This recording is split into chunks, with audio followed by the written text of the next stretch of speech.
Assalamualaikum warahmatullahi wabarakatuh.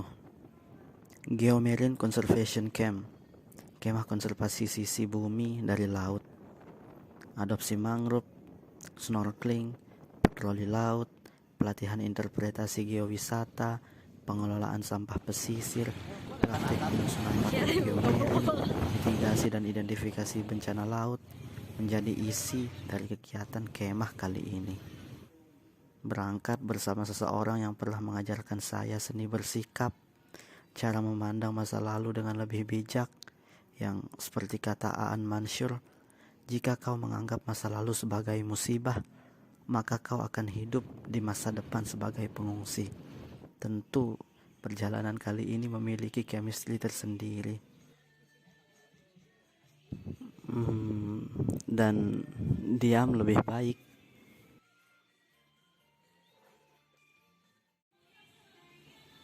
Tak terasa sudah sampai saja di Padak Guar, lokasi penyeberangan ke Gili Petrando, Petagan, Bidara, Kondo. 1 jam berlalu begitu cepat, terlebih bila bersama orang-orang yang kita senangi.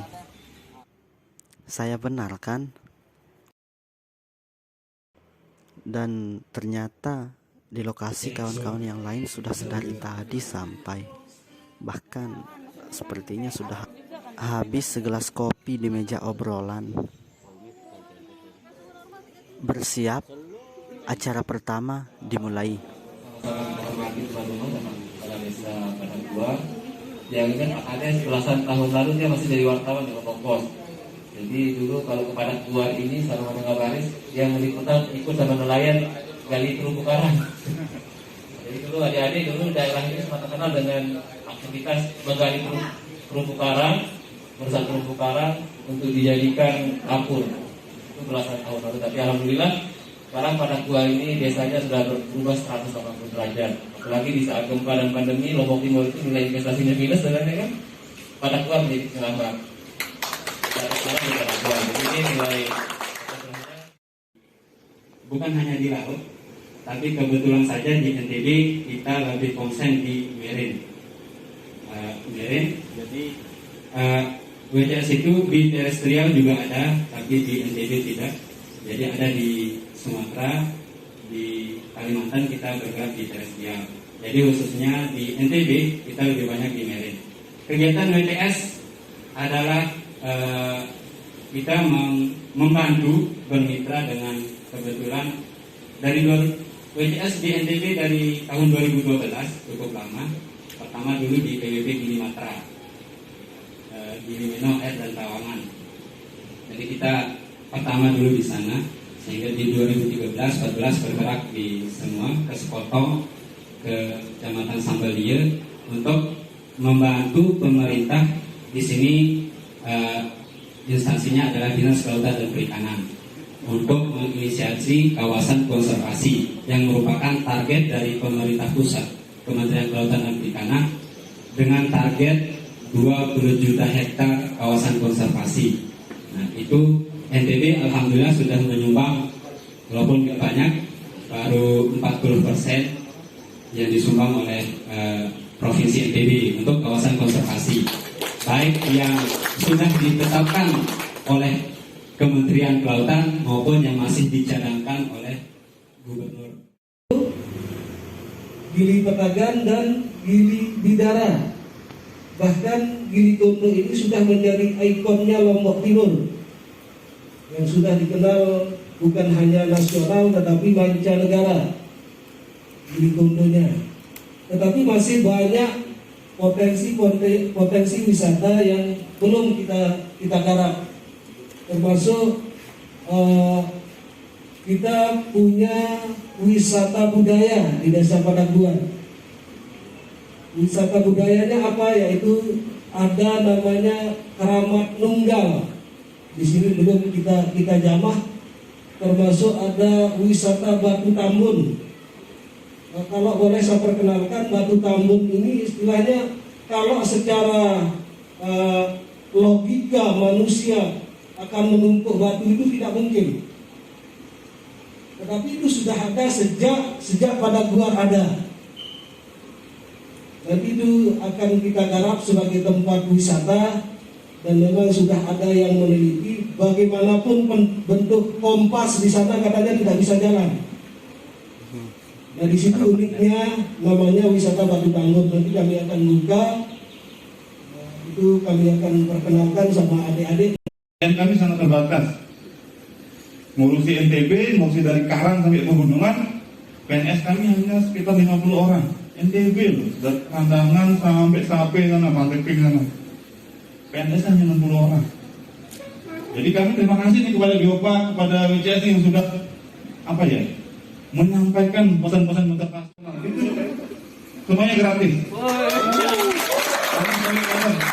Bahkan masuk ke LK, ke lembaga konservasi yang ada di Lombok Utara itu, kebun binatang itu juga gratis kalau kita mau. Nah, jadi hanya peserta ya, panitia enggak ya? Iya, jadi terakhir pesan saya ke adik-adik ya tadi nanti disimak baik-baik nanti apa yang disampaikan oleh teman-teman kita dari Geopark. Ini bukan kaleng-kaleng materinya ini ya, oleh pemerintah provinsi ya. Jadi kewenangan pemerintah kabupaten sudah tidak ada di kawasan hutan. Itu dikelola oleh pemerintah provinsi. Nama pengelolanya adalah nama dinasnya adalah dinas LHK, tetapi nanti di bawah ada namanya balai.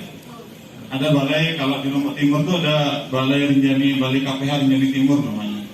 Wilayahnya itu dari Joben sana, Sanggeran sana, sampai ke Sambali, bahkan sampai Gili Sulat ya. Itu masuk ke wilayah KPH Rinjani Timur. Kemudian ada lagi Rinjani Barat. Rinjani Barat itu masuk dari Lombok Barat dia sampai ke Lombok Utara. Itu wilayah di KPH Rinjani Barat. Kemudian ada lagi Rinjani Pelangan Pastura. Itu wilayahnya itu dari Lombok Tengah, yang utara, yang Alberi sana itu, Lantan itu, sampai ke Sekotong. Ya, jadi dia dua kabupaten dia. KPH Pelangan Pastura namanya. Itu yang dikelola oleh pemerintah provinsi. Kemudian yang dikelola oleh pusat itu hutan konservasi. Ya, hutan konservasi ini ternyata ada juga satu yang dikelola oleh provinsi yang kita istilahnya kewenangannya kita alihkan, yaitu Tahura. Itu Sesawat. Itu kawasan konservasi dia, bukan hutan produksi, bukan hutan lindung, tapi dia kawasan konservasi namanya Tahura. Taman Hutan Rakyat itu dikelola oleh provinsi, namanya balainya Balai Tahura. Nah, selain itu dikelola oleh pusat. Pusat ya, bukan pusat ini ya. Jadi dikelola pusat oleh Kementerian Lingkungan Hidup dan Kehutanan. Pengelolanya siapa namanya? Kalau untuk di NTB itu ada 3 balai yang mengelola hutannya. Yang pertama Balai Taman Nasional Gunung Rinjani, ya, yang ngurusin Gunung Rinjaninya. Kemudian ada namanya Balai KSD NTB, tempat saya ngabdi. Ini lagi lebih banyak lagi namanya dia nih. Kalau di Balai KSD NTB itu dia mengelola TWA, Taman Wisata Alam, mengelola lagi Suaka Marga Satwa, mengelola lagi Cagar Alam, mengelola juga Taman Buru, ya. Selain yang di darat, di laut juga. Contoh dulu Taman Wisata Alam Laut di Terawangan itu saya penunggunya dulu. Aliran sungai dan hutan lindung. Jadi kalau adik-adik mau butuh bibit, mau 1.000, 2.000, 10.000, 100.000 bibit, tinggal minta, ya, tinggal minta, enggak beli, ya. Itu BPDAS namanya. Kalau kantornya ada di Jalan Majapahit di Mataram, tetapi kalau persemen permainnya ada di Pringgelbayur. Dekat aja, ada saya, sering ada saya. Ya, tinggal minta bibitnya, penting angkut sendiri, bawa mobil sendiri, ambil sudah berapa maunya, bawa KTP, isi formulir, dikasih bibitnya. Kemudian ada lagi namanya Balai Litbang Kehutanan. Jadi itu tugasnya untuk melakukan penelitian-penelitian tentang inovasi-inovasi di bidang kehutanan. Itu tadi instansi-instansi yang ada di kehutanan di NTB. Tapi itu kita harus punya kartunya itu. Makanya kalau bisa nanti Geopark, PCS itu didaftarin aja ke KSDA, mohon difasilitasi agar ditunjuk jadi kader konservasi. Iya. Nanti setiap tahun ada penilaiannya. Bisa apel di Istana Negara ke Presiden. Iya. Hari ya. Nah ini pada pagi hari ini dengan sama-sama mengucapkan basmalah. Bismillahirrahmanirrahim. Demikian yang bisa kami sampaikan. Mohon maaf atas segala kekurangan dan kelebihan. Wassalamualaikum warahmatullahi wabarakatuh. Cintaan di situ. Ya. Nah, itu tujuan dari geowisata yang menimbulkan tadinya yang berupa informasi dari mengedukasi orang, kemudian untuk menimbulkan rasa cinta. Oh ya, karena harusnya tadi di sini ada ya pengenalan geopark, itu ada slide yang harus ditampilkan bahwa sebenarnya gunung kita Pulau Lombok ini kan memang terbentuknya dulunya itu sekitaran 10-20 juta tahun yang lalu ketika dia terangkat dari bawah laut. Jadi dia itu kita dulunya awalnya itu adalah gunung api bawah laut. Ya, karena ada terjadi bumi kita ini kan bergerak tuh. Ada yang bergeraknya saling mendekat, ada yang saling menjauh, ada yang saling berpapasan gitu. Ya, mendekatnya kayak aku dan kamu gitu. Ya, ada yang ghosting. Ini tidak main-main. Minimal 100 juta Pak. Yang satu bakar satu 200 juta. Nah, ada kami kasih kemarin alat diving, alat selam. Ya, sini kawan-kawan ini. Nah, pemerintah fungsinya adalah bagaimana membantu pemberdayaan masyarakat kita ini di dalam sebuah kawasan itu untuk pengembangan ekonominya melalui yang tadi-tadi. Tahun 2022 kita sudah programkan. Jadi untuk Pulau Lombok kita ada program membantu kurang lebih kita usulkan ada sekitar 15 M. Ya, tersebar di Pulau Lombok. Ya, tersebar. Nah, yang lainnya kita tidak bisa bantu. Pokdarmes tak bisa kita bantu. Satu-satu. Karena apa? Bukan di ranahnya kita gitu loh Pak. Ranahnya kita adalah Pokmasmas. Cabai bengkok apa-apa kalau mau minta, kalau memang tidak Pokmasmas tidak kita kasih. Yang putih yang hijau. Ini kalau dikumpulkan, kemudian di sini ada dua pengumpul. Kalau di Lombok Timur ini adanya Pak Sony, bisa dijual.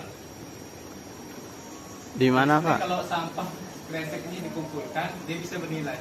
Sebenarnya untuk kresek ini kan memang ada 3 metode. Pertama dibuat pirolisis, yang dibuat jadi BBM. Saat ini kita masih skala litbang yang ada di Stipak.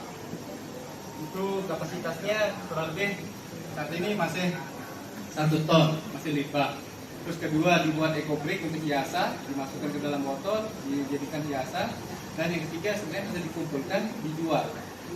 Untuk kresek ini itu 3 loh. Bisa juga untuk itu.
Belajar dalam ruangan selesai.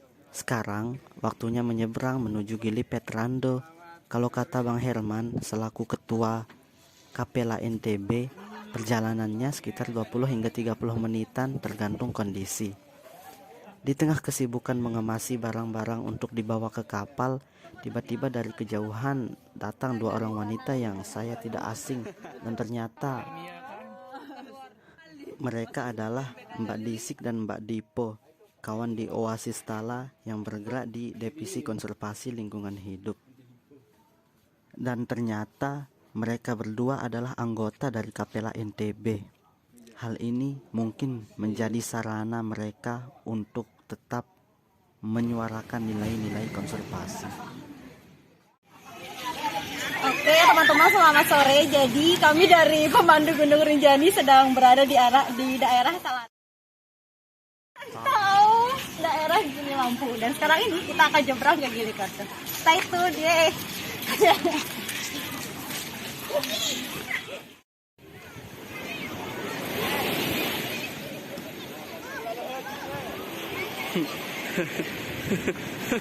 Lalu dagang.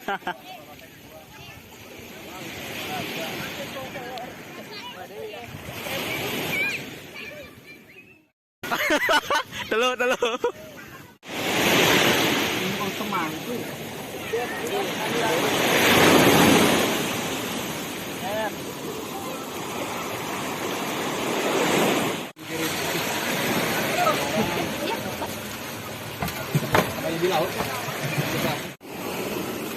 Nyari yang paling tinggi.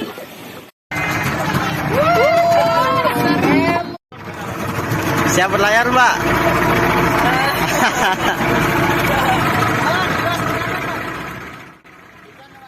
Bismillahirrahmanirrahim wa mursaha. Dengan nama Allah yang telah menjalankan kapal ini sehingga bisa berlayar dan berlabuh.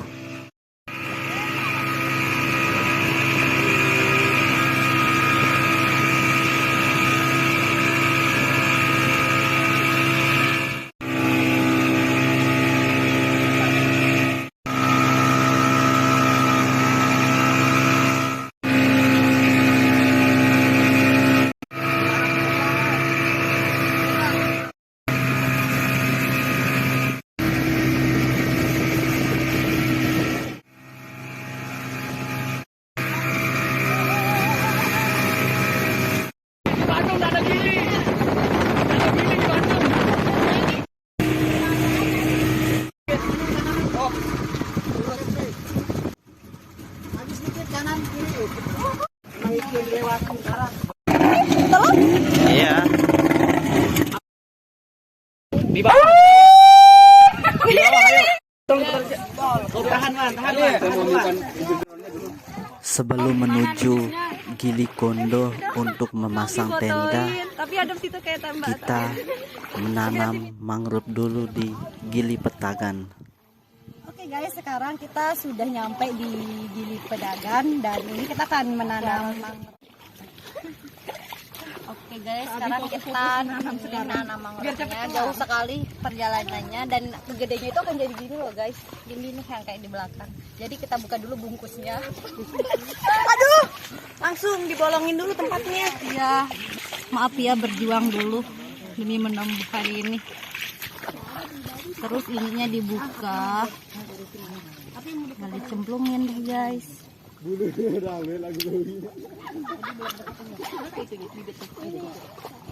Tada. Oke, semoga tumbuh dengan baik.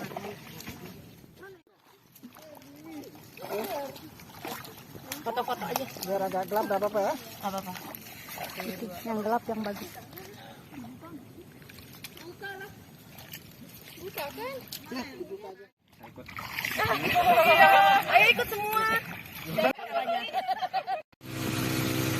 Selesai dan waktunya menuju Gili Kondo untuk berkemah.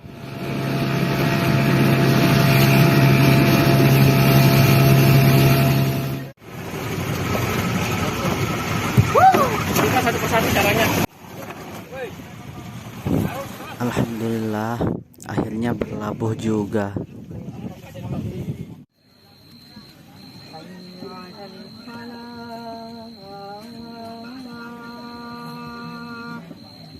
Sasak lebih itu tak bahasa sasak.